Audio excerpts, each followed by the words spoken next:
Yes, all students, a very good evening and I wholeheartedly welcome you back once again. So, ಇವಾಗಷ್ಟೇ aptitude classes ಒಂದು ವಿಡಿಯೋನ ಮಾಡಿದ್ದೆ. So ದಯವಿಟ್ಟು ಹೋಗಿ watch ಮಾಡಿ. ನಾಳೆಯಿಂದ ಸ್ಟಾರ್ಟ್ ಆಗೋಂಥ ಆಪ್ಟಿಟ್ಯೂಡ್ ಕ್ಲಾಸಸ್ನ ಆದಷ್ಟು ಬೇಗ ಎಲ್ಲರೂ ಜಾಯಿನ್ ಆಗಿ ಅಂತ ನಾನು ಹೇಳ್ತಾ. So I would be continuing with this. So 4th sem results ಬಂದಿದೆ ಸ್ಟೂಡೆಂಟ್ಸ್. ಸೊ ಇವತ್ತು ನಾಳೆ ಬರುತ್ತೆ ಅಂತ ಹೇಳಿದ್ರು ಅನ್ವಿತ್ ಬ್ರದರ್ ಕೇಳ್ಕೊಂಡು, ಬಟ್ ಇವತ್ತೇ ಬಂದಿದೆ. So yeah, it's all for good. So ಎಲ್ಲರಿಗೂ ಒಳ್ಳೆ ರಿಸಲ್ಟ್ ಬಂದಿದೆ ಅಂತ ನಾನು ಆಶಿಸ್ತೀನಿ and all the best. And ಏನಂತ ಹೇಳಿದ್ರೆ, ಒಂದು ಜ್ಞಾಪನ ಇಟ್ಕೊಳ್ಳಿ ಸ್ಟೂಡೆಂಟ್ಸ್, ದಯವಿಟ್ಟು ಒಂದು ಜ್ಞಾಪನದಲ್ಲಿ ಇಟ್ಕೊಳ್ಳಿ, ಇದು this is not your final destiny. ಆಯ್ತಾ? ತುಂಬಾ ಜನ ತುಂಬಾ ತರ ಟೆನ್ಷನ್ ಮಾಡ್ಕೊಂತೀರಾ, ಯೋಚನೆ ಮಾಡ್ತೀರಾ, ನನಗೆ ರಿಸಲ್ಟೇ ಫೇಲ್ ಆಗೋಯ್ತು, ನನಗೆ ರಿಸಲ್ಟ್ ಬಂದಿಲ್ಲ, ನಂಗೆ ತುಂಬಾ ಪ್ರಾಬ್ಲಮ್ ಆಗ್ತಿದೆ, ಆ ಥರ ಥಿಂಕ್ ಮಾಡಬೇಡಿ. It is not the time to think. Correct? It is not the time to think. ಆಯ್ತಾ? ಸೊ ಏನಂತ ಹೇಳಿದ್ರೆ, ಸೊ ಇವಾಗ ನೀವು ಇದನ್ನ ಮುಂಚಿತವಾಗಿ ಯೋಚನೆ ಮಾಡಿ ಚೆನ್ನಾಗೊಂದು ಬರಿಬೇಕಾಗಿತ್ತು. ಇಲ್ಲ ಅಂತ ಹೇಳಿದ್ರೆ ನೀವು ಮುಂಚೆಯಿಂದಾನೆ ತುಂಬಾ ಶ್ರಮ ಹಾಕ್ಬೇಕಾಗಿತ್ತು ಇದಕ್ಕೆ. ಇವಾಗ ನೀವು ಯೋಚನೆ ಮಾಡಿ ಪ್ರಯೋಜನ ಇಲ್ಲ. ಏನ್ ಗೊತ್ತಾ, ಸೊ ಒಂದು ನಿಮ್ಮ ಶ್ರಮ ಕೂಡ ಕೆಲಸ ಮಾಡುತ್ತೆ ಇಲ್ಲಿ, ಫಸ್ಟ್ ಅದು ಜ್ಞಾಪನ ಇಟ್ಕೊಳ್ಳಿ. And the second thing happen to takes places, ನಿಮ್ಮ ಪ್ರಾಬ್ಲಮ್ ಕೂಡ ಒಂದು ನಿಮ್ಗೆ ಹಿಂಡ್ರೆನ್ಸ್ ಅನ್ನ ಆಗಿರುತ್ತೆ. ಸೊ ನಿಮ್ಮ ಪ್ರಾಬ್ಲಮ್ ನಿಮ್ಗೆ ಹಿಂಡ್ರೆನ್ಸ್ ಆಗ್ತಿದೆ, ನನ್ಗೇನೋ ಪ್ರಾಬ್ಲಮ್ ಆಗ್ತಿದೆ, ನಂಗೆ ಅರ್ಥ ಆಗ್ತಿಲ್ಲ, ನನಗೆ ಈ ಸಬ್ಜೆಕ್ಟ್ ಮಾಡಕ್ ಆಗ್ತಾ ಇಲ್ಲ, ಅದಕ್ಕೆ ನನಗೆ ಫೇಲ್ಯೂರ್ ಅನ್ನೋದಾಯ್ತು ಅಂತಂದಾಗ ಫಸ್ಟ್ ಪ್ರಾಬ್ಲಮ್ ನಿಮ್ಮ ಹತ್ರನೇ ಬರುತ್ತೆ. ಯಾಕೆಂದ್ರೆ see, when you are encountering any problem, feel free to speak to your parents also. ಆಯ್ತಾ? ಇದನ್ನೆಲ್ಲ ನಾನು ಇವಾಗ ಹೇಳ್ತಾ ಈ ಟೈಮಲ್ಲಿ ಹೇಳೋಂಥ ಮಾತುಗಳು ಅಲ್ಲ, ನನಗೆ ಮನ್ಸಿಗೆ ಅನ್ಸಿದ್ದು. ಯಾಕೆಂದ್ರೆ ಆಗೋದ್ಮೇಲೆ ನಾವೇನು ಮಾತಾಡಿ ಪ್ರಯೋಜನ ಇಲ್ಲ. ಬಟ್ ನಾನು ಏನ್ ಹೇಳ್ತಾ ಇದ್ದೀನಿ ಅಂದ್ರೆ, ಮುಂದಕ್ಕೆ ಈ ತರ ಪ್ರಾಬ್ಲಮ್ ಆದಾಗ ದಯವಿಟ್ಟು ಓಪನ್ ಅಪ್ ಆಗಿ, ಅನ್ನೋದೊಂದು ಸಂದೇಶ ನಾನು ಕೊಡ್ಲಿಕ್ಕೆ. ಆಯ್ತಾ? ಸೊ ಏನೇ ಪ್ರಾಬ್ಲಮ್ ಆದ್ರೂ ಕೂಡ please open up to your parents or teachers. ಆಯ್ತಾ? ಸೊ ಯಾರು ನಿಮ್ನ ತಿನ್ಬಿಡಲ್ಲ. ಆಯ್ತಾ? ಸೊ ನಿಮ್ಮ ಪೇರೆಂಟ್ಸ್ ಕಷ್ಟಪಟ್ಟು ಜಾಯಿನ್ ಮಾಡಿರ್ತಾರೆ ಅಂದ್ರೆ, ಅವ್ರು ಏನಕ್ಕೆ ಜಾಯಿನ್ ಮಾಡ್ತಾರೆ ಅಂದ್ರೆ ನಿಮ್ಮ ಒಳ್ಳೇದಕ್ಕೆ ಜಾಯಿನ್ ಮಾಡೋದು, ಏನಕ್ಕೂ ಮಾಡಲ್ಲ ಅವರು. ಏನಕ್ಕೆ ಜಾಯಿನ್ ಮಾಡ್ತಾರ ಅವ್ರು ನಿಮ್ಮನ್ನ? ಏನಕ್ಕೆ ಮಾಡ್ತಾರೆ ಹೇಳಿ ಜಾಯಿನ್? ನಿಮ್ ಒಳ್ಳೇದಕ್ಕೆ, ಮಗು ಒಳ್ಳೇದಾಗ್ಲಿ ಅಂತಾನೆ ಜಾಯಿನ್ ಮಾಡ್ತಾರೆ. ನೀವ್ ಆದಷ್ಟು ಸಮಸ್ಯೆಗಳನ್ನ ಹೇಳ್ಕೋಬೇಕು, ಓಪನ್ ಅಪ್ ಮಾಡ್ಕೋಬೇಕು, ಅವಾಗ್ಲೇ ನಿಮಗ್ ಪರಿಹಾರ ಸಿಗುತ್ತೆ. ಇಲ್ಲಾಂದ್ರೆ ಈ ತರ ನೀವು ಫೇಲ್ಯೂರ್ ತಂದ್ಕೊಂತೀರಾ. ಎಷ್ಟೋ ಸ್ಟೂಡೆಂಟ್ಸ್ಗೆ ಪಾಪ they don't even understand what is happening, but ಅದು ಹೇಳ್ಕೊಳಲ್ಲ. ಅಪ್ಪ ಅಮ್ಮಂಗೆ ಯಾಕೆ ಹೇಳ್ಕೋಬೇಕು, ಸುಮ್ಮನೆ ತೊಂದರೆ, ಅಪ್ಪ ಅಮ್ಮಂಗೆ ಹೇಳ್ಕೊಂಡ್ರೆ ಒಂಥರ ಇದಾಗುತ್ತೆ, ಬೇಡ, ನಾನು ಯಾರಿಗೂ ಹೇಳ್ಕೊಳಲ್ಲ, ನಾನು ಹೆಂಗೋ ನಾನೇ ಪುಷ್ ಅಪ್ ಮಾಡ್ತೀನಿ, ಟೀಚರ್ಗೂ ಹೇಳ್ಕೊಳ್ಳೋದು ಬೇಡ ಅಂತ ನೀವು ಮನಸ್ಸಿನಲ್ಲಿ ಇಟ್ಕೊಂಡ್ರೆ ಏನೋ ತುಂಬಾ ಕಷ್ಟ ಆಗುತ್ತೆ. ಸೊ ದಯವಿಟ್ಟು ಈಗಲೂ ಹೇಳ್ತಾ ಇದ್ದೀನಿ, ನಿಮ್ಗೆ ಏನಾದ್ರು ಪ್ರಾಬ್ಲಮ್ ಇತ್ತು ಅಂದ್ರೆ ಇವಾಗ್ಲೂ open up to your parents. This is the time to open up to your parents and this is the time to say your parents that ನನಗೆ ಈ ಪ್ರಾಬ್ಲಮ್ ಆಗಿರೋಕೆ ಈ ಥರ ಫೇಲ್ಯೂರ್ ಆಯ್ತು, ನನಗೆ ಇದಕ್ಕೆ ಸೊಲ್ಯೂಷನ್ ನಾನು ಕಂಡುಕೋಬೇಕು ಅಂತ ಅನ್ಕೊಂಡಿದ್ದೀನಿ, please to help me out in finding a solution ಅಂತ ಕೇಳಿ. ಅವ್ರು ಒಂದು ಸೊಲ್ಯೂಷನ್ ಕೊಡ್ತಾರೆ, ನೀವು ಮೂವ್ ಆನ್ ಮಾಡಿ. ಅಂಡ್ ದಯವಿಟ್ಟು ಯಾರೂ ಕೂಡ ಒಂದು ಮಾತು ನಾನು ಹೇಳಕ್ ಇಷ್ಟಪಡ್ತೀನಿ, ಒಂದು ಮಾರ್ಕ್ಸ್ ಇಂದ ಯಾರನ್ನೂ ಕೂಡ ಒಂದು ಮಗುನ ಅಳಿಬೇಡಿ, ದಯವಿಟ್ಟು ಆ ಕೆಲಸ ಮಾಡಬೇಡಿ. ನಾನು ಏನ್ ಹೇಳಕ್ ಹೊರಟಿರೋದಂದ್ರೆ, ಈಗ ಏನೋ ಮಾರ್ಕ್ಸ್ ಕಮ್ಮಿ ಬಂದಿದೆ, ನೀವು ಪೇರೆಂಟ್ಸ್ ಆದವರು ಈಗ ಹೊಡಿಯೋದು, ಏನೋ ಮಾಡೋದು, ಇಲ್ಲ ಬೈಯೋದು, ಕೆಟ್ಟದಾಗಿ ಮಕ್ಳು ಮನ್ಸಿಗೆ ನೋವು ಮಾಡೋದು, ಅದು ಬೇಡ, ಅದು ಬೇಡ. ಏನ್ ಗೊತ್ತಾ, ಇವತ್ತು ನೀವು ಎಷ್ಟೋ ಜನನ್ನ ನೋಡಿ, ಒಂದು ಸಿಂಪಲ್ ಎಕ್ಸಾಂಪಲ್ ಕೊಡ್ತೀನಿ, ನೀವು ಹೋಟೆಲ್ ಬಿಸ್ನೆಸ್ ಅಲ್ಲೇ ನೋಡಿ, ಎಷ್ಟೋ ಜನ ನಿಮ್ಗೆ ಚಿಕ್ಕದೊಂದು ಅಂಗಡಿ ಸೈಜ್ ಏನ್ ಬರುತ್ತೆ ಅದ್ರಲ್ಲಿ ಒಂದು ಹೋಟೆಲ್ನ ಕಟ್ಟಿರ್ತಾರೆ, ಇಲ್ಲ ಒಂದು ಗಾಡಿಯಲ್ಲಿ ಹೋಟೆಲ್ ಹಾಕಿರ್ತಾರೆ. ಅವರೆಲ್ಲ ಎಷ್ಟು ವಯಸ್ಸು, ಅದು ಏನ್ ಓದಿದ್ದಾರೆ ಕೇಳಿ, ವಯಸ್ಸಲ್ಲ ಏನ್ ಓದಿದ್ದಾರೆ ಕೇಳಿ, ಓನ್ಲಿ 10th ಸ್ಟ್ಯಾಂಡರ್ಡ್ ಇಲ್ಲ 8th ಕಂಪ್ಲೀಟ್ ಆಗಿರುತ್ತೆ, ಇಲ್ಲ PUC ಮೊಟಕ್ ಮಾಡಿರ್ತಾರೆ, ಇಷ್ಟೇನೆ. ಅವ್ರ ಹತ್ರ ಟ್ಯಾಲೆಂಟ್ ಇದೆ, they are moving forward and they are winning ಅಲ್ವಾ? ಸೊ ಮೇನ್ ಥಿಂಗ್ ಏನಂದ್ರೆ, ಟ್ಯಾಲೆಂಟ್ ನಮಗೆ ಮುಖ್ಯ, ನಮ್ಗೆ ಅದೇ ಅನ್ನ ಹಾಕೋದು. ನೀವು ಸರ್ಟಿಫಿಕೇಟ್ ತಗೊಂಡೋಗಿ ಕೊಟ್ರೆ ಕಂಪ್ನಿ ನಿಮ್ನ ಟ್ಯಾಲೆಂಟ್ ಕೇಳುತ್ತೆ, because company is working on something and they want that particular from your side. ಅದಿಲ್ಲ ಅಂದ್ರೆ ಯಾವ ಕಂಪ್ನಿ ಕೂಡ ನಿಮ್ಮನ್ನು ತಗೊಳಲ್ಲ. ಕರೆಕ್ಟ್ ಅಲ್ವಾ? ಮಾರ್ಕ್ಸ್ ಬಂದಿದೆ, ಆ ಕಂಪನಿಗೆ ಏನು ಒಂದು ಬ್ಯಾರಿಕೇಡ್ ಇರುತ್ತೆ. ಈಗ ಒಂದು ಕಂಪ್ನಿ 70% ಕೇಳ್ತಿರಲ್ಲ, 6 CGPA ಕೇಳ್ತಿದೆ ಅಂದ್ರೆ ಅದ್ ನಿಮ್ಮ ಹತ್ರ ಇದೆ ಅಂತ ಕಾಲೇಜ್ ಬಿಟ್ಬಿಡತ್ತೆ. ನಿಮ್ಮ ಹತ್ರ CGPA ಇದೇನಪ್ಪ, ನೀವು ಹೋಗಿಂದ ಕಾಲೇಜ್ ಬಿಟ್ಬಿಡತ್ತೆ. ಅದು ಏನ್ ಮಾಡ್ತಾ ಇರೋದು, ಕಾಲೇಜ್ನವ್ರು ಬಿಡ್ತಾ ಇರೋದು. ಕಾಲೇಜ್ನವರು ನಿಮ್ಮನ್ನ ಎಂಟ್ರಿ ಮಾಡ್ತಾ ಇದಾರೆ only by looking at your CGPAs. ಕರೆಕ್ಟಾ? ಎಷ್ಟು ನಿಮ್ದು CGPA 6 ಅಲ್ವಾ? 6 CGPA ಅನ್ಕೊಳ್ಳಿ, 6 CGPAನೇ ಬೇಕಿರುತ್ತೆ, ಕಂಪ್ನಿಗೆ ನೀವು ತಗೊಂಡಿರ್ತೀರಾ, ನಿಮಗಿದೆಯಪ್ಪ 6 CGPA ಅಂತ ಕಾಲೇಜ್ ನಿಮ್ಮನ್ನು ಒಳಗಾಗ್ಬಿಡುತ್ತೆ. ಆದರೆ ಕಂಪನಿ ನಿಮ್ಮನ್ನ ಒಳಗ್ ಸೇರ್ಸ್ಕೊಳಕ್ ಏನ್ ಕೇಳುತ್ತೆ, ಏನ್ ಕಲ್ತಿದ್ದೀರಾ? ಕರೆಕ್ಟ್ ಅಲ್ವಾ? ಏನ್ ಕಲ್ತಿದ್ದೀರಾ ಅಂತ ಕಂಪ್ನಿ ಕೇಳುತ್ತೆ.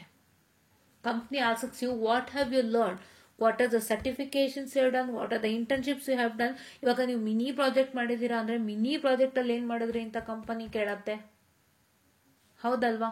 ಕೇಳತ್ತಲ್ವಾ ಕಂಪನಿ, ರೈಟ್? ಕೇಳತ್ತೆ ಏನ್ ಮಾಡಿದೀರಾ ಅಂತ ಕೇಳತ್ತೆ. ಇಂಟರ್ನ್ಶಿಪ್ಸ್ ಯಾವ್ದಾರು ಮಾಡಿದ್ರೆ ಏನ್ ಮಾಡಿದ್ರಿ ಅಂತ ಕೇಳತ್ತೆ. ಸರ್ಟಿಫಿಕೇಶನ್ಸ್ ಹಾಕಿದೀರಾ ಅಂದ್ರೆ ಏನ್ ಕಲ್ತ್ರಿ ಅಂತ ಕಂಪ್ನಿ ಕೇಳತ್ತೆ. And if you are from IT background, ನಿಮ್ಮ ಟೆಕ್ನಿಕಲ್ ರೌಂಡ್ ಮಾತ್ರ ಹೆಕ್ಟಿಕ್ ಆಗಿರುತ್ತೆ. ನಿಮ್ಗೆ ಗೊತ್ತು, ನಾವು ನಾನ್ IT ಗಳು, ಸೊ ನಾವು ನಾನ್ IT ಆಗಿರೋದ್ರಿಂದ ನಮ್ಗೆಲ್ಲ ಬೇಸಿಕ್ ಅಲ್ಲೇ ಕ್ಲೋಸ್ ಆಗುತ್ತೆ. ಬಟ್ ನೀವು IT ಅವ್ರು ಆಗಿರೋದ್ರಿಂದ ತುಂಬಾ ಹೆಕ್ಟಿಕ್ ಆಗಿರುತ್ತೆ ಕ್ವಶನ್ಸ್, ಬಿಕಾಸ್ ನೀವು ಕಲ್ತಿರೋ ಸಿಲೆಬಸ್ ಎಲ್ಲ ಅವ್ರಿಗೆ ಗೊತ್ತು. Almost whatever we learn as a certificate ಅದೆಲ್ಲ ನಿಮ್ ಸಿಲೆಬಸ್ ಅಲ್ಲಿ ಅಡಗಿರುತ್ತೆ, ಕರೆಕ್ಟ್ ಅಲ್ವಾ? Complete 4 years you learn in the syllabus, ಹೌದಲ್ವಾ? ರೈಟ್? ಹಂಗಾಗಿ ನಾನು ಏನ್ ಹೇಳಕ್ ಬಯಸ್ತೀನಿ ಅಂದ್ರೆ, ದಯವಿಟ್ಟು ಒಂದು ಮಗುನ ಮಾರ್ಕ್ಸ್ ಕಮ್ಮಿ ಬಂತು ಅಂತ ನೋಡಬೇಡಿ. ಮಾರ್ಕ್ಸ್ ಜಾಸ್ತಿ ತೆಗ್ದೋರು ಕೂಡ ಕಷ್ಟಪಟ್ಟು ಓದಿರಲ್ಲ, ಬೈ ಹೆಡ್ ಮಾಡೇ ಓದಿರ್ತಾರೆ. ಮಾರ್ಕ್ಸ್ ಜಾಸ್ತಿ ತಗೊಳ್ಳೋರು ಒಂದು ಕಷ್ಟಪಟ್ಟು ಅರ್ಥ ಮಾಡ್ಕೊಂಡು ಓದ್ಬೇಕು. ಅಂಡ್ ಅವ್ರು ಓದಿರೋದು ಟಿಲ್ ದ ಎಂಡ್ ಅವ್ರಿಗೆ ನೆನಪಿರ್ಬೇಕು. ಈ ಸೆಮ್ಗೆ ಆಗೋಯ್ತು, ಈಗ ಈ ಕಿವಿಲ್ ಕೇಳಿ ಈ ಕಿವಿಲ್ ಬಿಟ್ಬಿಡೋದು ಅಂದ್ರೇನು, ಈ ಸೆಮ್ ಅಲ್ಲಿ ಓದಿರ್ತೀರಾ, ಅದನ್ನ ಈ ಕಿವಿಲ್ ಇಟ್ಕೊಂಡಿರ್ತೀರಾ ಪೂರ್ತಿ ಸೆಮ್ ಪೂರ್ತಿ, ಅದನ್ನ ಓದ್ ಮುಗಿಸಿದ ತಕ್ಷಣ ಈ ಕಿವಿಲ್ ಹಂಗೆ ಬಿಟ್ಬಿಡ್ತೀರಾ. ಅಂದ್ರೆ ಸೆಮ್ದು ಕ್ಲೋಸ್ ಆಯ್ತು, ನಾನು ಈ ಕಿವಿಯಿಂದ ಬಿಟ್ಬಿಡ್ತಾ ಇದೀನಿ, ನಾ ಮತ್ತೆ ನೆಕ್ಸ್ಟ್ ಸೆಮ್ ಕಂಟೆಂಟ್ ನ ನಾನು ಈ ಕಿವಿಗೆ ಹಾಕೋತಾ ಇದೀನಿ. ಆ ತರ ಇರ್ತಾರೆ ಕೆಲವು ಮಕ್ಕಳು ಸೀರಿಯಸ್ ಆಗಿ ಅರ್ಥ ಮಾಡ್ಕೊಂಡು ಬ್ರೈನಿಗೆ ಹಾಕೊಂಡು ಅದನ್ನ ಲೈಫ್ ಲಾಂಗ್ ಇಟ್ಕೊಂತಾರೆ. ಅಂಡ್ ಈಗ ಅವರು ನೆಕ್ಸ್ಟ್ ಅವ್ರು ಜೂನಿಯರ್ಸ್ ಕೇಳಿದಾಗ ಹೇಳೋ ಅಂತವ್ರಾಗಿರ್ತಾರೆ. ಅಂತ ಬ್ರಿಲಿಯನ್ಸ್ಗೆ ಅಂತವ್ರು ಇರ್ತಾರೆ. ಸೊ ಈಗ ಆಲ್ಮೋಸ್ಟ್ 3/4 ಜನ ಬುಕ್ ವರ್ಮ್ಗಳೇ ಆಗಿರ್ತಾರೆ. ಬೈ ಹ್ಯಾಟ್ ಮಾಡ್ಕೊಂಡು ಹೋಗಿ ಬರೀತಾರೆ ಪಾಸ್ ಮಾಡಕ್ಕೆ, ಜಾಸ್ತಿ ಮಾರ್ಕ್ಸ್ ತೆಗೆದಕ್ಕೆ. ಯಾರು ಶ್ರಮ ಪಟ್ಟು ಅರ್ಥ ಮಾಡ್ಕೊಂಡು ಹೋದವ್ರು ಕಡಿಮೆ, ತುಂಬಾ ರೇರ್. ಸೊ ದಯವಿಟ್ಟು ಮಾರ್ಕ್ಸ್ ಇಂದ ಮಕ್ಕಳನ್ನ ಅಳಿಬೇಡಿ. ಅವ್ರಿಗೆ ಜಾಸ್ತಿ ಬಂತು, ಇವರು ಕಡಿಮೆ ಬಂತು, ಅದನ್ನ ಯಾವ ಪೇರೆಂಟ್ಸು ಮಾಡ್ಬೇಡಿ. ದಯವಿಟ್ಟು ಈ ವಿಡಿಯೋನ ಯಾರ್ಯಾರು ನೋಡ್ತಿದ್ರೆ ನಿಮ್ಮ ಪೇರೆಂಟ್ಸ್ಗೂ ಒಂದ್ಸಲ ತೋರಿಸಿ, ನಿಮ್ಮ ಪೇರೆಂಟ್ಸ್ಗೂ ಹೇಳಿ, ಅಪ್ಪ ನನಗೆ ಪ್ರಾಬ್ಲಮ್ ಆಯ್ತು, ಇಲ್ಲ ಅಮ್ಮ ನಂಗೆ ಪ್ರಾಬ್ಲಮ್ ಆಯ್ತು, ಹಿಂಗೆ ನನ್ಗೆ ಹೇಳ್ಕೊಳಕ್ ಆಗ್ಲಿಲ್ಲ, ನಂಗೆ ಮುಜುಗರ ಬಂತು, ನಾನು ಏನೋ ಒಂದು ತರದ ಏನಂತ ಹೇಳ್ತಾರೆ ಇದಕ್ಕೆ ಒಳಗಾಗ್ಬಿಟ್ಟಿದೆ ಅಂತಾರೆ, ಏನೋ ಒಂಥರ ಬೈಕ್ ಒಳಗಾಗ್ಬಿಟ್ಟಿದೆ, ಅಥವಾ ನಾನು ಬಾಕ್ಸ್ ನಾನೇ ಹಾಕೊಂಡ್ಬಿಟ್ಟಿದ್ದೆ ಒಂದು ಚೌಕಟ್ಟನ್ನ. ಯಾವ ರೀತಿಯಾಗಿ ನಾನು ಚೌಕಟ್ಟು ಹಾಕೊಂಡಿದ್ದೆ ಅಂದ್ರೆ, ನಾನು ಯಾರಿಗೂ ಹೇಳ್ಕೋಬಾರ್ದು. I don't want to share my problem to anybody here, so that ಅವ್ರಿಗೂ ಒಂಥರ ಇದಾಗುತ್ತೆ, ಏನಿದು ಮಕ್ಕಳನ್ನ ಸೇರಿಸ್ಬಿಟ್ಟು ಹಿಂಗ್ ಪ್ರಾಬ್ಲಮ್ ಅಂತ ಅವ್ರು ಅನ್ಕೊಂತಾರೆ. ಬೇಡ, ನಾನು ಮಾಡ್ತೀನಿ ಅಂತ ಮಾಡಿದೆ, ಇನ್ಮೇಲೆ ಹಿಂಗಾಗಲ್ಲ, ದಯವಿಟ್ಟು ತಪ್ಪಾಗಿ ಇದು ಮಾಡ್ಕೋಬೇಡಿ ಅಮ್ಮ, ನಾನು ಮಾಡ್ತೀನಿ ನೆಕ್ಸ್ಟ್ ಅಂತ ನೀವು ನಿಮ್ಮ ಪೇರೆಂಟ್ಸ್ಗೆ ಆದಷ್ಟು ಧೈರ್ಯ ಕೊಡಿ. ನೀವು ಮಾತಾಡ್ಬೇಕು ಪೇರೆಂಟ್ಸ್ ಹತ್ರ. ಎಷ್ಟೋ ಮಕ್ಳು ಏನ್ ಮಾಡ್ತಾರೆ ಗೊತ್ತಾ, ಕಮ್ಮಿ ಬಂತು ಅಂದ ತಕ್ಷಣ ಪೇರೆಂಟ್ಸ್ ಬೈತಾ ಇರ್ತಾರೆ, ಹೊಡಿತಾ ಇರ್ತಾರೆ, ಹೊಡಿಸ್ಕೊಂತೀರಾ. ಮಾತಾಡ್ಬೇಕು ನೀವು ಪೇರೆಂಟ್ಸ್ ಹತ್ರ ಅಲ್ವಾ. ಅದೇನಾಗುತ್ತೆ, that will trigger your mind. ಯಾವ ಮಟ್ಟದ ಒಂದು ಮೈಂಡ್ ಟ್ರಿಗರ್ ಆಗುತ್ತೆ ಅಂತಂದ್ರೆ, ನಿಮ್ಗೆ ಬೇಜಾರಾಗ್ಬಿಡುತ್ತೆ, ಒಳ ಕೂತ್ಕೊಂತೀರ, ಏನೋ ಬ್ಯಾಡ್ ಥಿಂಕಿಂಗ್ ಬರುತ್ತೆ, ಡಿಪ್ರೆಷನ್ಗೆ ಹೋಗುತ್ತೆ. ಅದ್ಯಾವುದು ಆಗಬಾರ್ದು. ನಿಮ್ಗೆ ಪೇರೆಂಟ್ಸ್ ಹೊಡೆದಾಗ ಬೈದಾಗ ನೀವು ಧೈರ್ಯವಾಗಿ ಮಾತಾಡೋದು ಫಸ್ಟ್ ಇದು ಮಾಡ್ಕೊಳ್ಳಿ. ನನಗೆ ಈ ತರ ಪ್ರಾಬ್ಲಮ್ ಆಯ್ತು, ನನಗೆ ಹಿಂಗಾಯ್ತು ಹೇಳ್ಬೇಕು ನೀವು. ಅವಾಗ ಏನಾಗುತ್ತೆ ಗೊತ್ತಾ, ನಿಮ್ ಪೇರೆಂಟ್ಸ್ ಬೈತಾರೆ ಅಂದ ತಕ್ಷಣ ನೀವು ಕೂಗೋಗ್ ಕೂತ್ಕೊಂಡ್ಬಿಡ್ತೀರಾ. ಈ ಒಂದು ಕಾನ್ಸೆಪ್ಟ್, ಪೇರೆಂಟ್ಸ್ ಒಂದು ಕಾನ್ಸೆಪ್ಟ್. ಯಾಕೆ ಪೇರೆಂಟ್ಸ್ ಬೈತಾರೆ ಅಂದ್ರೆ, ಬಿಕಾಸ್ ಸೊಸೈಟಿಯಲ್ಲಿ ಪ್ರೆಷರ್ ಇರುತ್ತೆ ಪೇರೆಂಟ್ಸ್ಗೆ. ಸೊ ಪೇರೆಂಟ್ಸ್ ಒಂದು ಬಿಗ್ಗೆಸ್ಟ್ ಪ್ರಾಬ್ಲಮ್. ನಾನು ಇವಾಗ ಯಾಕೆ ಹೇಳ್ತಿದ್ದೀನಿ ಅಂದ್ರೆ, ಇದೆಲ್ಲ ನಿಮ್ಗೀಗ ಆಗ್ತಾ ಇರುತ್ತೆ.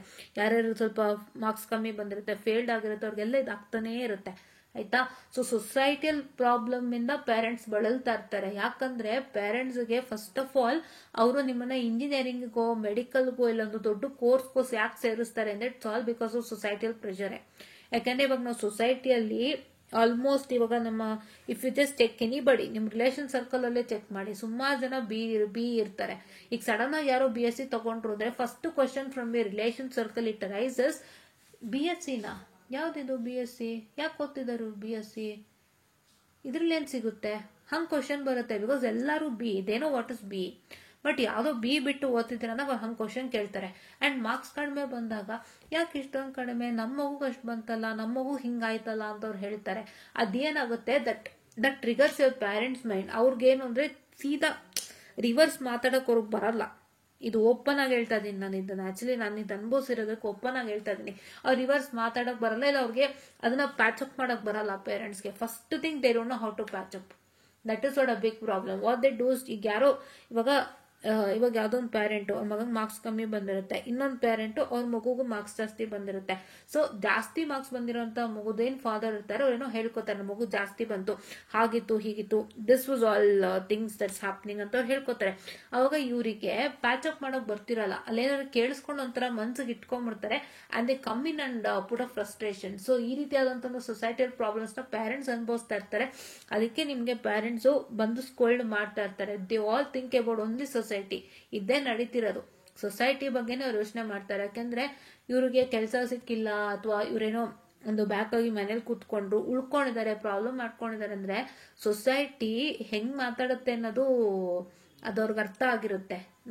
ನೀವ್ ಅನ್ಬೋದು ಎಲ್ಲಿ ಮಾತಾಡ್ತಿದ್ದಾರೆ ಗೊತ್ತಿಲ್ವಲ್ಲ ಅಂತ, ಬಟ್ ಒಳಗಡೆ ಅವ್ರು ಮಾತಾಡ್ತಿರ್ತಾರೆ, ಹಿಂಗೆ ಕೇಳ್ತಾ ಇರ್ತಾರೆ. ಅವ್ರಿಗೇನ್ ಗೊತ್ತಾ, they don't have any other work. ಈಗ ಸಡನ್ ಆಗಿ ಯಾರ್ದೋ ಬರುತ್ತೆ, ಇವಾಗ ಯಾರೋ ಮಾರ್ಕ್ಸ್ ಚೆನ್ನಾಗಿ ತೆಗ್ದಿದ್ದಾರೆ ಕುತ್ಕೊಂಡು ಮಾತಾಡಿದಾಗ ಈ ಹುಡುಗಂದೇನಾಯ್ತು, ಇವನು ಓದ್ತಿದ್ದ ಅಲ್ವಾ ಅಂತಾರೆ, ಇಲ್ಲ ಹುಡುಗಿದೇನಾಯ್ತು, ಇವಳು ಓದ್ತಿದ್ದಾಳಲ್ವಾ ಅಂತಾರೆ. ಸೊ ಹಿಂಗೆ ಮಾತು ಬರ್ತಾ ಬರ್ತಾ ಬರ್ತಾ ಒಬ್ಬೊಬ್ರು ಕೆದಕ್ತಾ ಹೋಗುತ್ತೆ. And society speaks without your without your knowledge. Correct, without your knowledge ಎಲ್ಲೋ ಒಂದ್ ಕಡೆ ಮಾತಾಡ್ತಿರ್ತಾರೆ, ಅದು ಪೇರೆಂಟ್ಸ್ಗೆ ಅರ್ಥ ಆಗ್ತಿರುತ್ತೆ. ಯಾವಾಗ್ಲೂ ಹೇಳ್ತಿರ್ತಾರೆ ನಿನಗೆ ಮುಂದೆ ಅಲ್ಲ ಹಿಂದೆ ಮಾತಾಡ್ತಿರ್ತಾರೆ ಸೊಸೈಟಿ ಅಂತ. ಸೊ ಅದೊಂದು ಪ್ರೆಷರ್ನ ಕಾರಣಕ್ಕಾಗಿ ದೇ ಆಲ್ವೇಸ್ ಪುಟ್ ಯು ಆ ಪ್ರೆಷರ್ ಅನ್ನೇ ಬೈತಾ ಇರ್ತಾರೆ, ಕಮ್ಮಿ ತಗೊಂಡ್ವಿ ಹಂಗೆ ಹೆಂಗೆ ಅಂತ. ಸೊ ಅದಕ್ಕೆ ನೀವು ಕುಗ್ಗಬೇಡಿ, ನೀವು ಧೈರ್ಯವಾಗಿ ಮಾತಾಡ್ಬೇಕು. ನೀವು ಏನು ಫೇಲ್ಡ್ ಆಗಿದ್ದೀರಾ ಅಂದ್ರೆ ಏನೋ ಪ್ರಾಬ್ಲಮ್ ಆಗೇ ಆಗಿರುತ್ತೆ ಅಲ್ವಾ. ಸುಮ್ನೆ ಅಂತೂ ಫೇಲ್ಡ್ ಆಗಲ್ಲ. ಇಲ್ಲ ನೀವೇ ಹಾಳಾಗಿ ಓದ್ಲೇ ಇಲ್ಲ ಅಂದಾಗ ಅದು ನಿಮ್ ಪ್ರಾಬ್ಲಮ್. ನೀವು ಓದ್ಲಿಲ್ಲ ಆಟ ಆಡ್ಬಿಟ್ರಿಂದ ನಿಮ್ ಪ್ರಾಬ್ಲಮ್. ಬಟ್ ಎಷ್ಟೋ ಮಕ್ಳಿಗೆ ಪಾಪ ಸೀರಿಯಸ್ ಆಗಿ ಅರ್ಥ ಆಗ್ತಿರಲ್ಲ, ಹೇಳ್ಕೊಡೋದು ಗೊತ್ತಾಗ್ತಿರಲ್ಲ, ಪಕ್ಕದಲ್ಲಿ ಒಳ್ಳೆ ಫ್ರೆಂಡ್ ಇದ್ದು ಹೆಲ್ಪ್ ಮಾಡ್ತಿರಲ್ಲ, ತುಂಬಾ ಹಿಂಸೆ ಆಗ್ತಿರುತ್ತೆ. ಅದ್ರದ್ದು ಎಷ್ಟೋ ತರ ನೀವು ಅನ್ಭವಿಸ್ತಾ ಇರ್ತೀರಾ, ಬಟ್ ಅದನ್ನ ನೀವು ಹೇಳ್ಕೊಳಕ್ ಹಿಂಜರಿತಾ ಇರ್ತೀರಾ. ಅದಕ್ಕೆ ಇವತ್ತು ಅವಕಾಶ ಇದೆ, ಹೇಳ್ಕೊಳ್ಳಿ. ಬೈದ್ರೆ ಬೈಸ್ಕೋಬೇಡಿ, ಹೇಳಿ, ಅರ್ಥ ಮಾಡಿಸಿ, ನನಗೆ ಹಿಂಗಾಗ್ತಿದೆ, ಇದು ನನ್ನ ಪ್ರಾಬ್ಲಮ್, ದಯವಿಟ್ಟು ನನಗೆ ಹೆಲ್ಪ್ ಮಾಡಿ, ನಾನು ನೆಕ್ಸ್ಟ್ ಟೈಮ್ ಚೆನ್ನಾಗಿ ಮಾಡ್ತೀನಿ, ನನಗೆ ಇದು ಸರಿ ಮಾಡ್ಕೋತೀನಿ. ಇದು ನೀವು ಹೇಳ್ಬೇಕು, ಇದು ನೀವು ಹೇಳಿ ಕನ್ವಿನ್ಸ್ ಮಾಡಬೇಕು. ಅದು ಬಿಟ್ಟು ನೀವು ಪೇರೆಂಟ್ಸ್ ಬೈಸ್ಕೊಂಡು ನೀವೆಲ್ಲ ಕೂತ್ಕೊಂಡು ಡಿಪ್ರೆಷನ್ ಮಾಡ್ಕೊಂಡು ಹಿಂಸೆ ಪಟ್ಕೊಂಡು ಯಾವುದು ಬೇಡ ಇದು ನಿಮಗೆ, ಆಯ್ತಾ? ಯಾವುದು ಬೇಡ ನಿಮ್ಗೆ. ಇದೆಲ್ಲ ಬಿಟ್ಬಿಟ್ಟು ಇವತ್ತು ನೀವು ಯಾವುದೇ ಒಂದು ಮಾರ್ಕ್ಸ್ಗೆ ತಲೆ ಕೊಡದಂತೆ, ಏನ್ ಮಾರ್ಕ್ಸ್ ಬಂದಿದ್ಯೋ ಬರ್ಲಿ, ಬೇಜಾರು ಮಾಡ್ಕೋಬೇಡಿ. ಫಸ್ಟು ನಿಮ್ಮ ಪೇರೆಂಟ್ಸ್ ಹತ್ರ ನೀಟಾಗಿ ಕೂತು ಮಾತಾಡಿ, ನಿಮ್ಮ ಪೇರೆಂಟ್ಸ್ಗೆ ಎಲ್ಲಾನು ಅರ್ಥ ಮಾಡಿಸಿ. ಹಿಂಗಾಗ್ತಾ ಇದೆ ಅಮ್ಮ, ನಂಗೆ ದಯವಿಟ್ಟು ಹೆಲ್ಪ್ ಮಾಡಿ ಅಂತ ಅರ್ಥ ಮಾಡಿಸಿ. ಫಸ್ಟು ಪೇರೆಂಟ್ಸ್ ಹತ್ರ ಕೂತು ಸಾವಧಾನವಾಗಿ ಮಾತಾಡಿ ನಿಮ್ಮ ಸಮಸ್ಯೆ ಪರಿಹಾರ ಮಾಡ್ಕೊಳ್ಳಿ. ಅಂಡ್ ಮಾರ್ಕ್ಸ್ ಕಮ್ಮಿ ಬಂತು ಅಂತ ನೀವು ಕೊರಗಬೇಡಿ, ನಿಮ್ಗೆಲ್ಲೋ ಪ್ರಾಬ್ಲಮ್ ಇರುತ್ತೆ, ಅದು ನಿಮ್ಗೆ ಗೊತ್ತು, ಅದನ್ನ ನೀವು ಸರಿ ಮಾಡ್ಕೋಬೇಕು. Failure is always a gateway to success. ಈಗ this is a sine wave, ನಾನು ಇದು ಹೇಳಿದ್ದೀನಿ ಒಂದ್ಸತಿ, ಇದಕ್ಕೆ ಅಂತಾನೆ ವಿಡಿಯೋ ಮಾಡಿದ್ದೀನಿ. ಇದು ಸೈನ್ ವೇವ್ ಅಲ್ವಾ.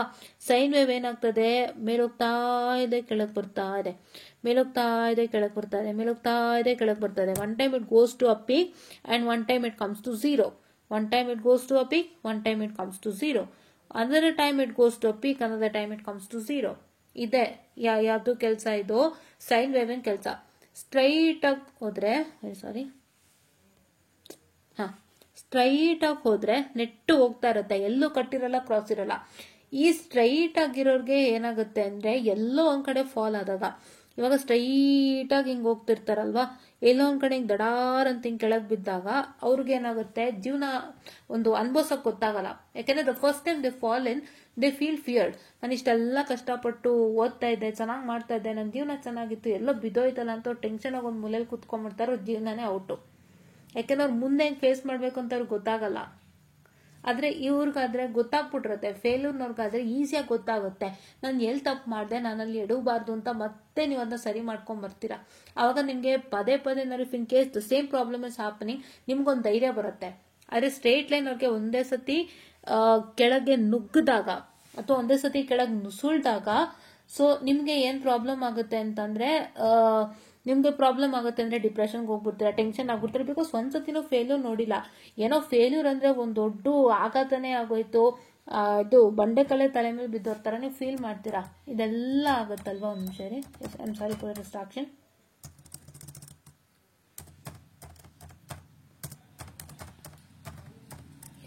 ಓಕೆ, ಹಾ. ಸೊ ಈ ರೀತಿಯಾದ ಒಂದು ಪ್ರಾಬ್ಲಮ್ಗಳಾಗ್ತಿರುತ್ತೆ ಅಲ್ವಾ.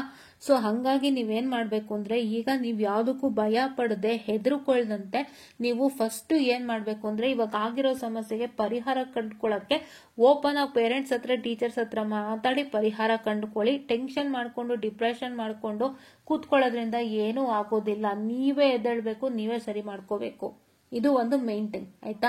ಅಂಡ್ ಈ ವಿಡಿಯೋಲಿ ನಾನು ಇರೋ ಪ್ರಾಬ್ಲಮ್ನ ಅರ್ಥ ಮಾಡ್ಸಿದ್ದೀನಿ, ಯಾಕಂದ್ರೆ ಇದೇ ನಡೀತಾ ಇರೋದು. ಇದಕ್ಕೋಸ್ಕರನೇ ಪೇರೆಂಟು ನಾವು ಅನ್ಕೋತೀವಿ ಯಾಕೆ ಇಷ್ಟು ಬೈತಾರೆ ಅಂತ. ಎಷ್ಟೋ ಸಲ ನಮಗೂ ಅನ್ನಿಸ್ತಿರುತ್ತೆ, ಯಾಕೆ ತಂದು ಪ್ರೆಷರ್ ಹಾಕ್ಬಿಡ್ತಾರೆ ಇವ್ರು, ಯಾರು ಹೇಳಿದ್ರು ಅಂತ ಇಲ್ಲಿ ಪ್ರೆಷರ್ ಹಾಕ್ತಾರೆ. ಅವರು ಒಂದು ಏನಂತ ಹೇಳ್ತಾರೆ, ಪ್ಯಾಚಪ್ ಮಾಡಕ್ ಬರಲ್ವಾ. ಬಿಕಾಸ್ ನಮ್ಗೆ ಅನ್ನಿಸ್ತಿರುತ್ತೆ ಆಲ್ಮೋಸ್ಟ್ ತುಂಬಾ ಜನ ಪ್ಯಾಚಪ್ ಮಾಡಿ ಮಾಡಿ ಮುಚ್ಚಾಕ್ತಿರ್ತಾರೆ. ಬಟ್ ನಮ್ಗೆ ಅನ್ನಿಸ್ತಿರುತ್ತೆ why don't our parents do it ಅಂತ. ಅದವ್ರಿಗೆ ಆಗಲ್ಲ, ಅದು ಆ ಥರ ಎಷ್ಟೋ ಸಮಸ್ಯೆಗಳಿರುತ್ತೆ. ಸೊ ನೀವು ಆದಷ್ಟು ಏನ್ ಮಾಡ್ಬೇಕು ಅಂದ್ರೆ, ಯಾರಿಗೂ ಹೆದರಬಾರ್ದು. ನೀವು first you have to give that, ಆ ಧೈರ್ಯನ ನೀವು ಪೇರೆಂಟ್ಸ್ ಕೊಡಬೇಕು. ಏನ್ ಹೇಳ್ಬೇಕು ನೀವು ನಿಮ್ಮ ಪೇರೆಂಟ್ಸ್ಗೆ ಅಂದ್ರೆ, ನೀವು ಸೊಸೈಟಿಗೆ ಹೆದರಬೇಡಿ. ಸೊಸೈಟಿ ಕೇಳುತ್ತೆ, ಇಲ್ಲ ಅಂತಲ್ಲ. ಬಟ್ ಏನು ಅಂದ್ರೆ, ನೀವು ಎಷ್ಟು ಧೈರ್ಯ ಕೊಡ್ಬೇಕು ನಿಮ್ಮ ಪೇರೆಂಟ್ಸ್ಗೆ ಅಂದ್ರೆ, ಈ ಟೈಮಲ್ಲಿ ನಿಮ್ಮ ಪೇರೆಂಟ್ಸ್ ಬೈಯೋದಲ್ಲ, ಇನ್ನು ಡಬಲ್ ನಂಬಿಕೆ ಇಟ್ಕೊಳ್ಳೋ ಥರ ನೀವು ಮಾಡಬೇಕು. ನೀವು ಹೇಳಬೇಕು, ನನಗೆ ಈ ಥರ ಪ್ರಾಬ್ಲಮ್ ಆಗಿತ್ತು, ನಂಗೆ ಅದಕ್ಕೆ ಕ್ಲಿಯರ್ ಮಾಡೋಕ್ಕಾಗಿಲ್ಲ, ನೆಕ್ಸ್ಟ್ ಟೈಮ್ ಕ್ಲಿಯರ್ ಮಾಡ್ತೀನಿ, ನಾನು ಎಲ್ಲರಿಗಿಂತನೂ ಚೆನ್ನಾಗಿ ಬೆಳಿತೀನಿ ಅಂತ ನೀವು ಬೆಳೆದು ತೋರಿಸ್ಬೇಕು. ಆವಾಗಲೇ ನಿಮಗೆ ಒಂದು ಬೆಲೆ ಸಿಗೋದು, ಆಯ್ತಾ. ಸೊಸೈಟಿ 1000 ಮಾತಾಡುತ್ತೆ ಅಪ್ಪ, ಆದರೆ ಸೊಸೈಟಿ ಹಿಂದೆ ಎಷ್ಟೋ ವಿಷಯಗಳಿರುತ್ತೆ, ಗೊತ್ತಿರಲ್ಲ ಅಂತಲೂ ಒಂದು ಮಾತಾಕಿ. ಬಿಕಾಸ್ ಅವ್ರು ಹೇಳ್ತಾರೆ 1000 ಬಡದ್ರ ಹಿಂದೆ ನಮ್ಗೆ ಏನಿರುತ್ತೆ ಅಂತ ಕೆಲವೊಂದು ಗೊತ್ತಿರಲ್ವಲ್ಲ. ಕೆಲವೊಂದು ಇಟ್ ಮೈಟ್ ಬಿ ರೈಟ್, ಅಂದ್ರೆ ಕೆಲವರು ಕರೆಕ್ಟಾಗಿ ಹೇಳಿರ್ತಾರೆ ಅಂಡ್ ಅವ್ರ ಮಗುನು ಕರೆಕ್ಟಾಗಿ ಹಂಗೆ ಮೂವ್ ಆಗ್ತಾ ಇರುತ್ತೆ. ಬಟ್ ಕೆಲವರು just for showcase they may tell something ಅಲ್ವಾ. ಸೊ ಹಂಗಾಗಿ avoid societal pressures that you are getting from your parents. ಅದನ್ನ ಅವಾಯ್ಡ್ ಮಾಡಿ ನೀವು ಒಂದು ಒಳ್ಳೆ ರೀತಿಯಿಂದ ನಿಮ್ಮ ಪೇರೆಂಟ್ಸ್ಗೆ ಕನ್ವಿನ್ಸ್ ಮಾಡಿ, ಸೊ ದಟ್ ಅವರು ಅದು ಯಾವುದನ್ನು ನಿಮಗೆ ಹಾಕ್ತಂತೆ ಆರಾಮಾಗಿ ನಿಮ್ಮ ಜೀವನ ಹೋಗೋ ಥರ ನೋಡಿ. And showcase this to all your parents, ಆಯ್ತಾ. ಇದು 200% ಟ್ರೂ ಫ್ಯಾಕ್ಟ್. ನನ್ನ ಹಾರ್ಟಿಂದ ಹಂಗೆ ಆಚೆ ಬಂದಿದೆ, ನನ್ನ ಬಾಯಿಂದನೂ ಹಂಗೆ ಆಚೆ ಬಂದಿದೆ, ಕರೆಕ್ಟಾಗಿ ಹೇಳ್ತಾ ಇದ್ದೀನಿ ನಾನು, ಆಯ್ತಾ. ಅದೇನೋ ಹೇಳ್ತಾರಲ್ಲ, ಮನ್ಸಿನ ಮಾತೆಲ್ಲ ಹೊರಗೆ ಹಾಕು ಅಂತ, ಅದೇ ಹಾಕಿದ್ದು ಇವತ್ತು, ಇನ್ನೇನಿಲ್ಲ. ಸೊ ನಾನು ಇಷ್ಟು ಧೈರ್ಯ ಕೊಟ್ಟಿದ್ದೀನಿ. ನೀವು ಇವಾಗ ಧೈರ್ಯ ತಗೊಂಡು ಧೈರ್ಯವಾಗಿದ್ದು ಪೇರೆಂಟ್ಸ್ ಹತ್ರ ಮಾತಾಡಿ ಎಲ್ಲ ಸಾರ್ಟ್ ಔಟ್ ಮಾಡ್ಕೊಂಡು, ನಿಮಗೆ ನಾಳೆ ಬೆಳಗ್ಗೆ ನಿಮ್ಮ ಪೇರೆಂಟ್ ಅಂದ್ರೆ ಟೀಚರ್ಸ್ಗೆ ಹೋಗೋಣ ಬಾ, ಏನೋ ಪ್ರಾಬ್ಲಮ್ ಆಗಿದೆ ಅಂತಂದ್ರೆ ಟೀಚರ್ಸ್ಗೂ ಕರ್ಕೊಂಡು ಹೋಗಿ, ಏನು ಪ್ರಾಬ್ಲಮ್ ಇಲ್ಲ. ಅವ್ರೇನಾದ್ರೂ ಹೇಳ್ತಾರಾ, ಹೇಳಿ, ಪರವಾಗಿಲ್ಲ, ಅದು ಬಂದೇಳಿ. ಬಿಕಾಸ್ ಎಷ್ಟೋ ಜನ ಟೀಚರ್ಸ್ ಅವ್ರು ಮಾಡಿಲ್ಲ ಅಂದ್ರೂ ಸುಮ್ಮನೆ ಮಗು ಮೇಲೆ ಹಾಕ್ಬಿಡ್ತಾರೆ. ಅವ್ರ ಕ್ಲಾಸಸ್ ನೀಟಾಗಿ ಅರ್ಥ ಮಾಡಿಸಿರಲ್ಲ, ತಗೊಂಡ್ರಲ್ಲ, but they say that your student did not do well. ಅದಿದ್ದೇ ಇರುತ್ತದು, ಅದಕ್ಕೂ ವರಿ ಮಾಡ್ಕೋಬೇಡಿ. ಹೇಳಿ, ಈ ಥರ ಅವ್ರು ಮಾಡ್ತಿರ್ಲಿಲ್ಲ, ಸುಮ್ಮನೆ ಹೇಳಿದ್ರು ಅಷ್ಟೇ ಅಂತ. ಅವ್ರು ಏನಾದ್ರು ಇನ್ಸೈಟ್ಸ್ ಕೊಟ್ಟರೆ ತಗೊಂಡು ಬಂದು ಅದನ್ನ ವರ್ಕೌಟ್ ಮಾಡಿ. ಭಯ ಬೇಡ, ಹೆದರ್ಕೋಬೇಡಿ, ಕೂತ್ಕೋಬೇಡಿ, ಸುಮ್ಮನೆ ಕೂತ್ಕೋಬೇಡಿ. ದಯವಿಟ್ಟು ಮಂಕಾಗೊಂದು ಮೂಲೆಯಲ್ಲಿ ಕೂತ್ಕೋಬೇಡಿ. ಅದು ಮಾಡೋದು ನೀವು ಅತೀ ದೊಡ್ಡ ತಪ್ಪು. ಮಂಕ ಕೂತ್ಕೊಂಡ್ರೆ ಹೋಯ್ತು ಜೀವನ. ಐ ಹ್ಯಾವ್ ಅ ಫ್ರೆಂಡ್, ಅವರು ಫಸ್ಟ್ ಇಯರ್ ಕ್ಲಿಯರ್ ಮಾಡೋಕ್ಕಾಗದೆ ಮಂಕ ಕೂತ್ಕೊಂಡ್ಲೋಳು, ಮತ್ತೆ ತಿರ್ಗಾ ಒಂದು 3 ವರ್ಷ ಆದ್ಮೇಲೆ ಬಂದ್ರು. ಅವಾಗ್ಲೂ ಅವ್ರಿಗೆ ಓದಕ್ಕಾಗ್ಲಿಲ್ಲ. ಆಮೇಲೆ ಅವರು ಶಿ ಗಾಟ್ ಇನ್ ಟು ಮ್ಯಾರಿಯೇಜ್, ಆಯ್ತಾ. ಸೊ ನಾನು ಯಾಕೆ ಅವ್ರ ಎಕ್ಸಾಂಪಲ್ ಕೊಡ್ತಿದ್ದೀನಿ ಅಂದ್ರೆ, ಅವ್ರು ಮಂಕ ಕೂತ್ಕೊಳ್ದೆ ಏನೋ ಒಂದು ಪ್ರಯತ್ನ ಮಾಡಿದ್ರು, ಇಂಜಿನಿಯರಿಂಗ್ ಮಾಡ್ಬೋದಾಗಿತ್ತು. ನಾನು ಅದೇ ಹೇಳೋದು, ದಯವಿಟ್ಟು ಅರ್ಥ ಮಾಡ್ಕೊಳ್ಳಿ. ಯಾರು ಮಂಕ ಕೂತ್ಕೋಬೇಡಿ.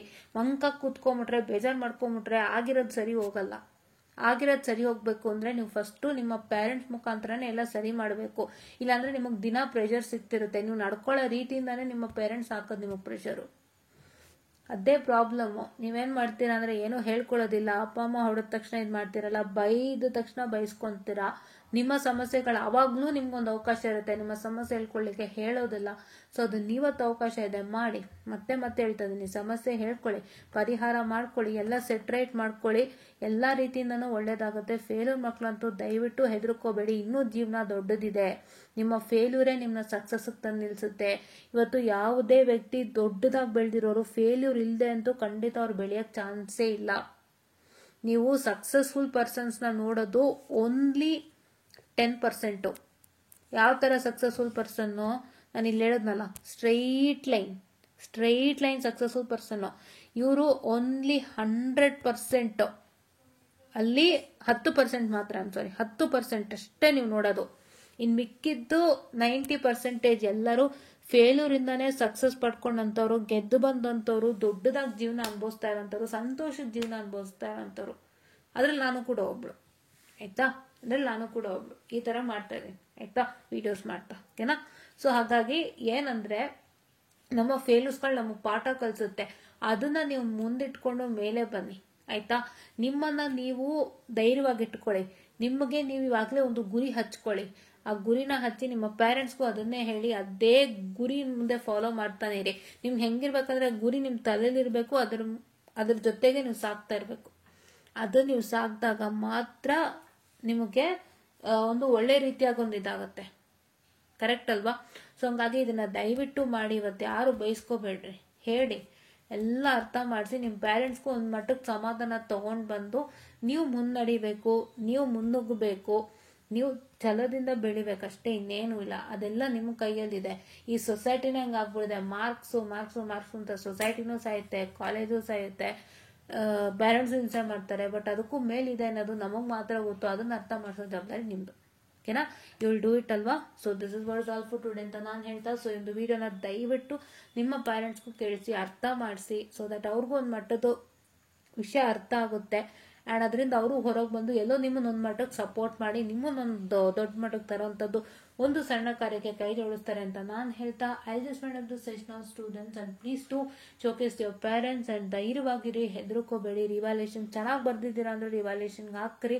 ಅದ್ರ ಬಗ್ಗೆ ಕೂಡ ಅಪ್ಡೇಟ್ ಅನ್ನ ಕೊಡ್ತೀನಿ. ಆದಷ್ಟು ಬೇಗ ರಿವಾಲ್ಯೂಷನ್ ಬಂದಿದ ತಕ್ಷಣ ಅಪ್ಡೇಟ್ ಕೊಡ್ತೀನಿ. ಅದ್ರ ಬಗ್ಗೆನೂ ಕೂಡ ನಾನು ಎಲ್ಲ ಡೀಟೇಲ್ ಆಗಿ ಹೇಳ್ತೀನಿ. ನೀವು ಫಾಲೋ ಮಾಡಿ ಆಯ್ತಾ. ಇವಾಗ ಯಾವುದೇ ಭಯ ಇಲ್ಲದಂತೆ ಪೇರೆಂಟ್ಸ್ ಹತ್ರ ಇಷ್ಟು ಮಾತಾಡಿ ಸೆಟ್ರೇಟ್ ಮಾಡ್ಕೊಂಡು ಪೇರೆಂಟ್ಸ್ ಒಂದು ಹಂತಕ್ಕೆ ನೀಟಾಗಿ ತಗೊಂಬನ್ನಿ ಅಂತ ನಾನು ಹೇಳ್ತಾ, ಇದನ್ನ ನಿಮ್ಮ ಪೇರೆಂಟ್ಸ್ಗೂ ಕೇಳ್ತೀನಿ ಅಂತ ಮತ್ತೊಮ್ಮೆ ನಾನು ಹೇಳ್ತಾ, I just want to say all and thank you.